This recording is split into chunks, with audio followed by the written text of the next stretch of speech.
Welcome to Marin Voices and Views. With Lawrence A. Strick, I'm Peter B. Collins. Coming up in our second segment, we'll talk with San Rafael Mayor Gary Phillips, who's just announced he's running for a second term. But first, Peter, we're going to talk about a recent decision by the Marin Municipal Water District to ban the use of the herbicide Glyphosate for vegetation control on the district's watershed lands. We're joined by Larry Bragman, who was elected last year to the five-member board of directors. Welcome back, Larry. Thanks a lot. I'm having trouble here today, guys. Five-member board of directors. Yes, thank you. We have a special guest, Dr. Don Huber.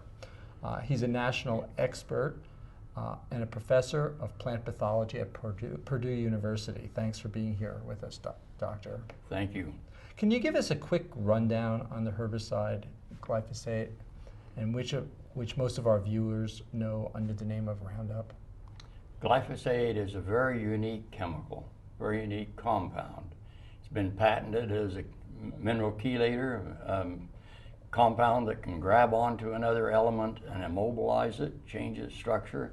Been patented as a broad spectrum herbicide, been patented as a broad spectrum antibiotic.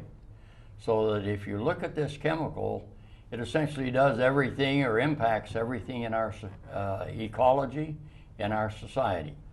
So Dr. Huber, if you could explain a bit about how glyphosate works, because it's different from other herbicides. It breaks down the immune systems of the plants that it's applied to.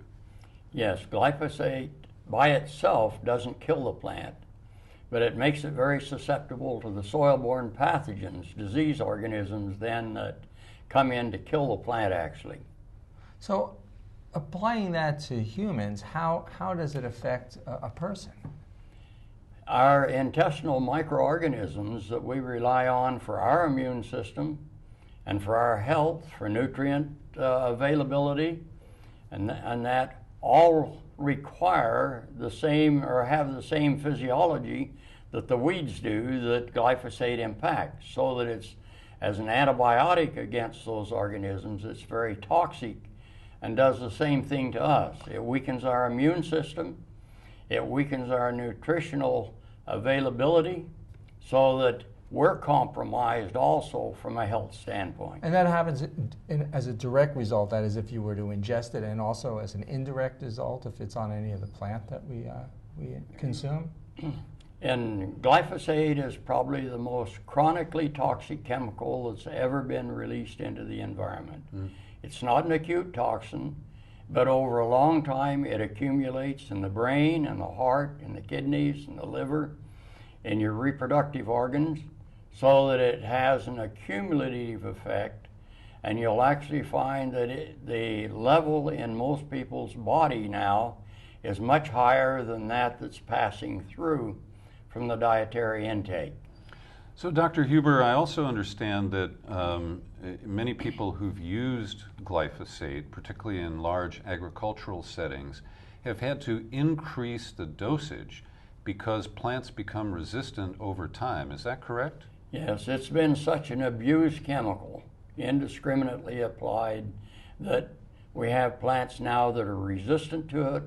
We're losing it as far as its agricultural benefit.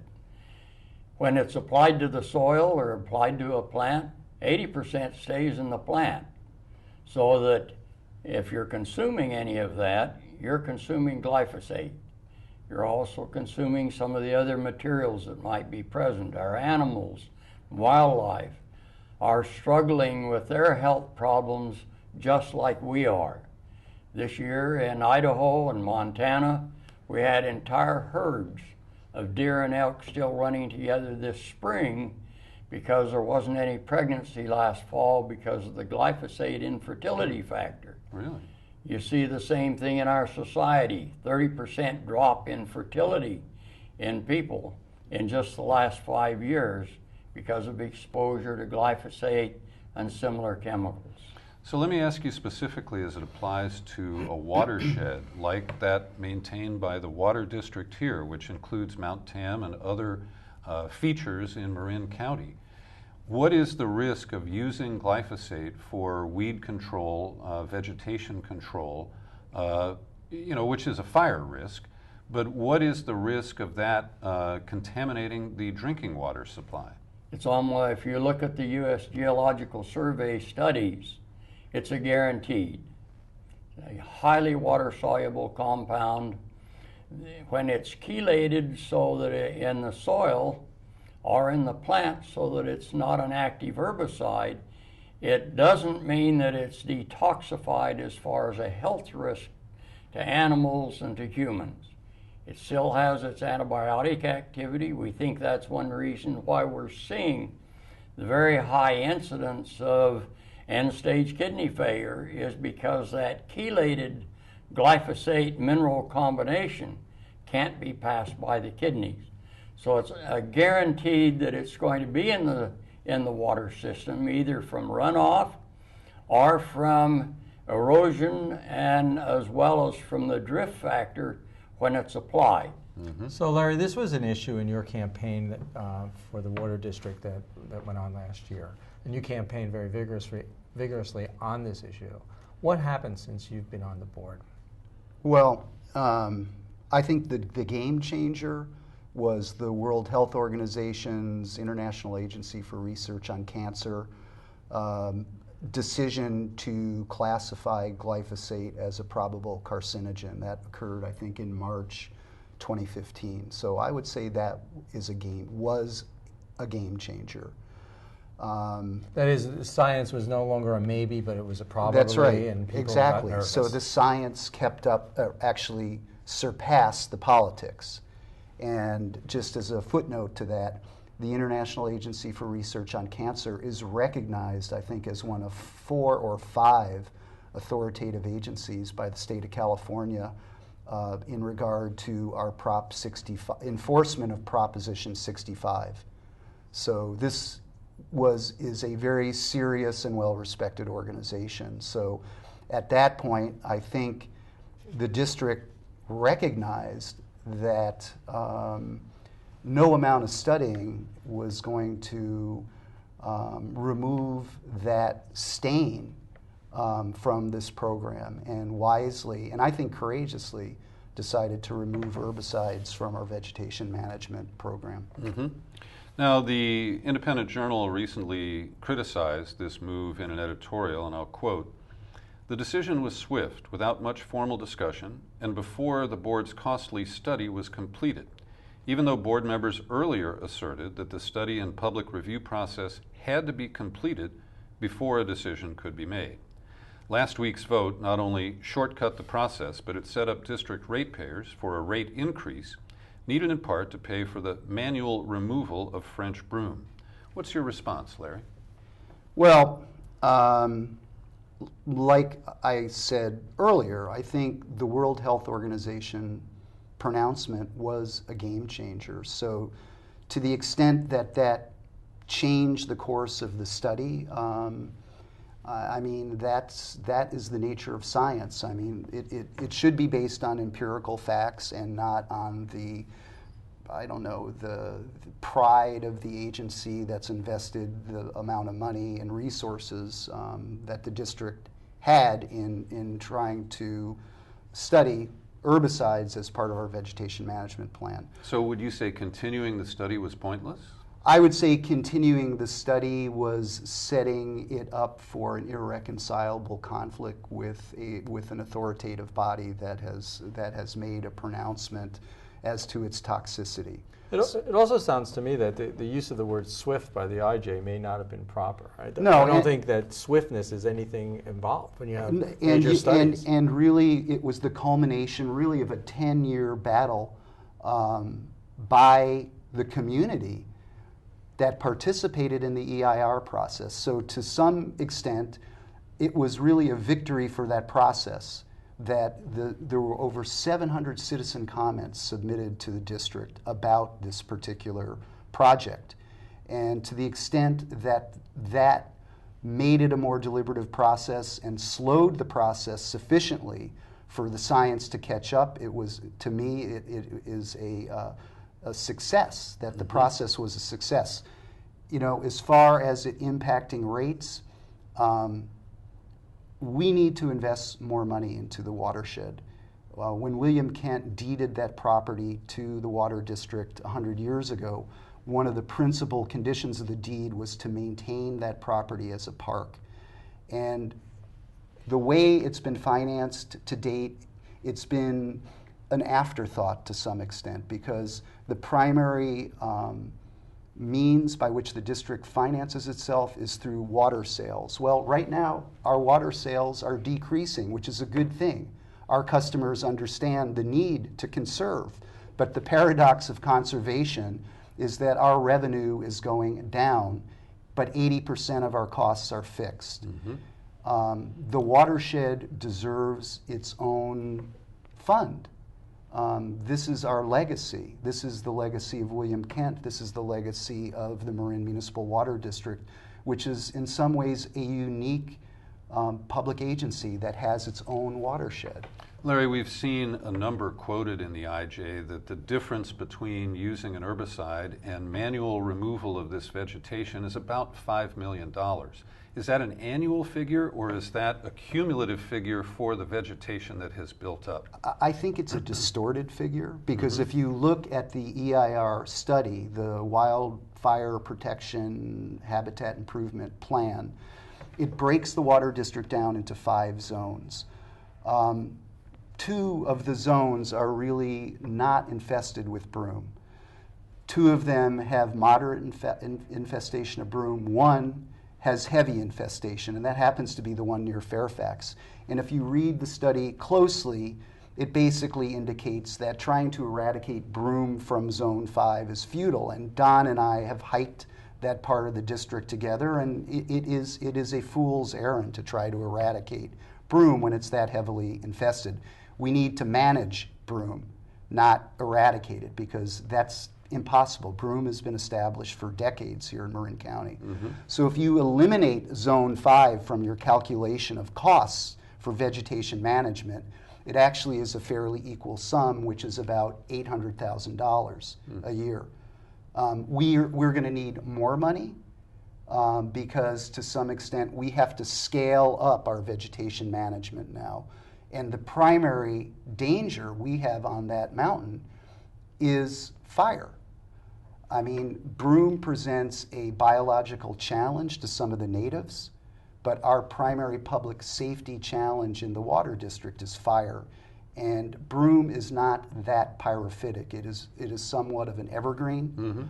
You know, once it gets going, yeah, it's going to burn, but we have thousands of downed oak trees, thousands of downed tan oak, chaparral, that really are the bigger threat as far as fire and public safety are concerned. So we have some challenges on the mountain, but I think the decision clearly puts the district in a leadership role as far as sustainable management of our watershed, and I think that's a good thing. I think that's where we want to be, and it's where we should be. Just a few seconds remaining. Dr. Huber, are there other communities where the use of glyphosate has been banned in public lands or facilities? Individual communities have done that. I don't know of counties, but certainly in Oregon, there are several that have banned the use of glyphosate, primarily for health reasons or contamination reasons. Right.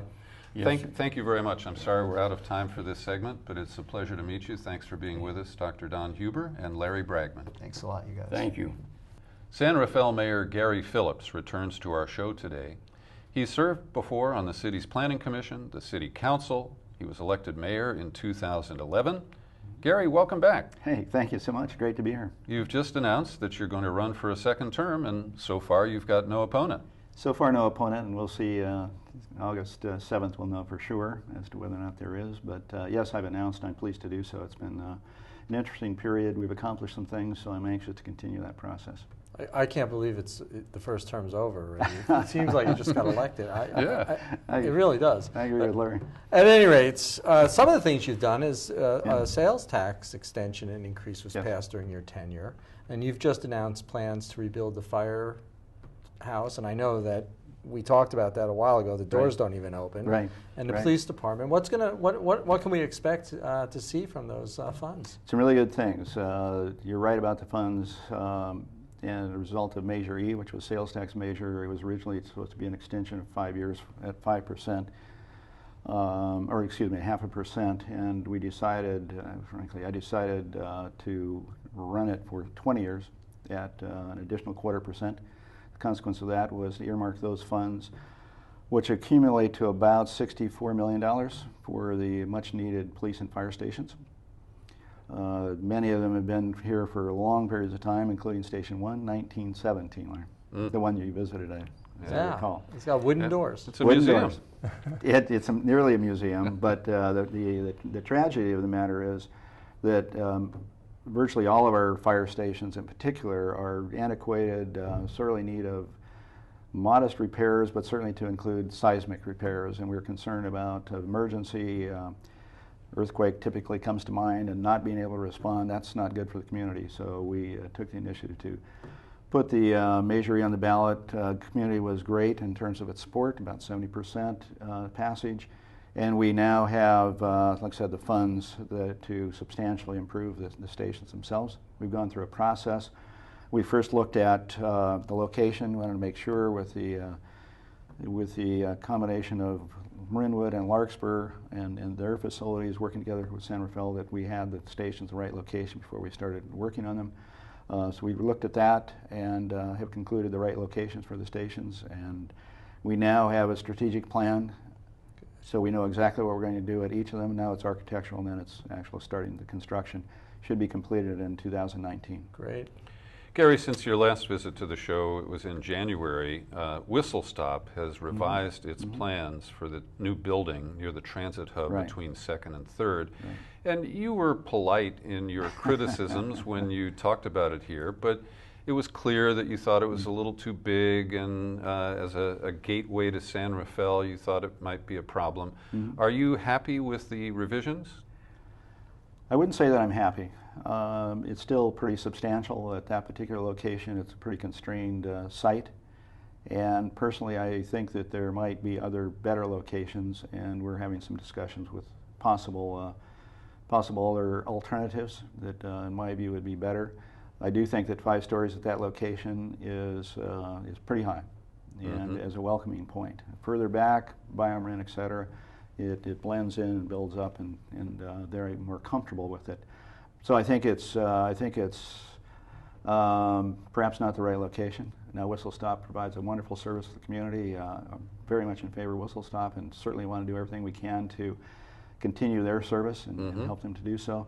I think that there might be better locations elsewhere. But one of their needs is to be close to the transit hub, right? Right. That's one of their stated needs, and I think that may be true certainly in some cases. I don't think you have to sit right on top of the train station with the fumes that are going to be generated as a result of it, the noise, and the train having to blow its horn as it departs from that station. It comes to a stop, so therefore a quiet zone doesn't apply. And it would have to blow its horn, so I'm not sure that I would consider that ideal if I were an elderly resident. That's why I think perhaps another location would be in their best interest. Now, there's just been an announcement of a new project on 4th Street where the gym is next to Marin, San Rafael Joe's. Right. Describe that for us and how it fits into the controversy over housing in Marin. That's a really good question. It would, if it were constructed as now I'm going to say proposed, it's very early stage. We've just given green lights to take a look at it. At this stage, it's 162 units. So that would be a pretty substantial addition. The nice, attractive feature for us is that it would include a rebuilding of the parking garage that's in that area right behind Joe's.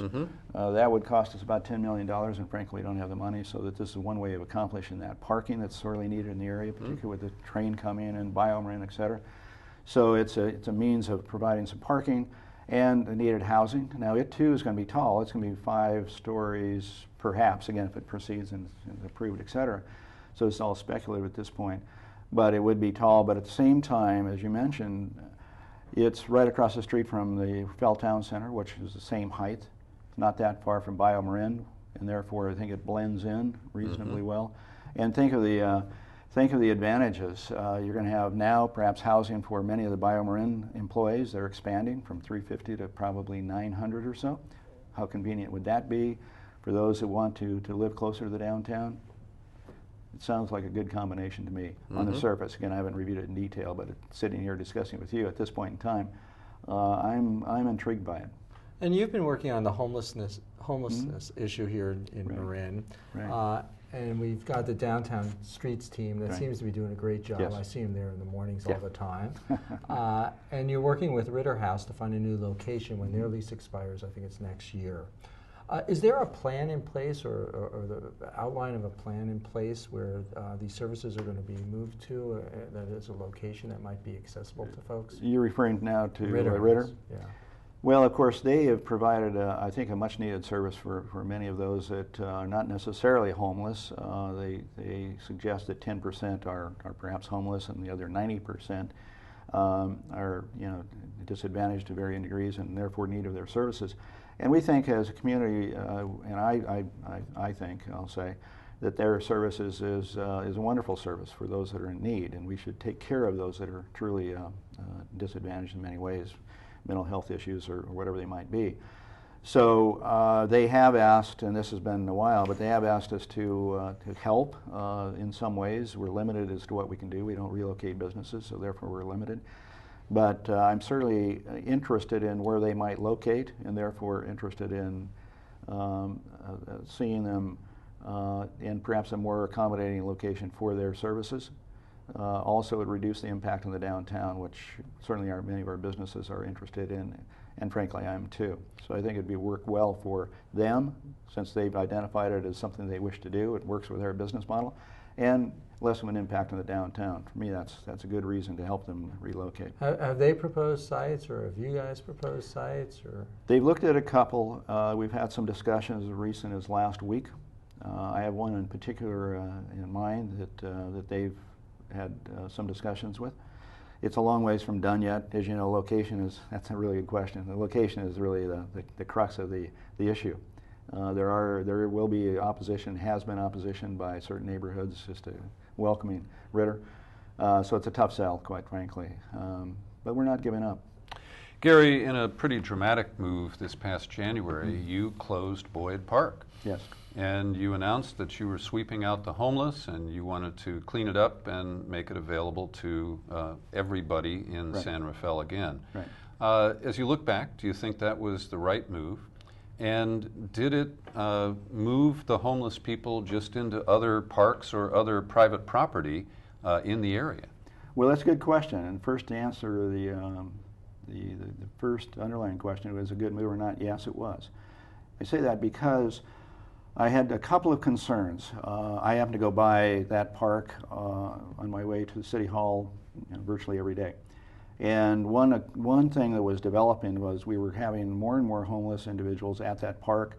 Very unfortunate, but I think it's fair to characterize maybe 5, 6, not a huge number, but 5, 6, 7, 8, characterized at least by our police and others as meth addicts. Mm-hmm. And oftentimes with dogs. Now, I ask you whether or not that would be a welcoming situation for families, and the answer is no. Our parks, I believe, are to be used by families and should be welcoming and safe to be used. So I said, one, I don't want to lose this park. That is, if we don't do anything, we're going to encourage that many more, and before we know it, we've got a real issue on our hands. And so we closed the park initially for 30 days, but decided it would take more time than that to break some of the cycles, and also to make some improvements, cleaning up the park primarily. Mm-hmm. So we did a lot of work in the park, and now I would suggest, as recent as just the other day, and virtually every day when I go by, there are families using the park. I oftentimes stop and say hi and thanks for using our park, because frankly that's what it should, because now it's safe, it's secure. They're not needles and other things that kids might encounter. Sure. So that's not a good thing.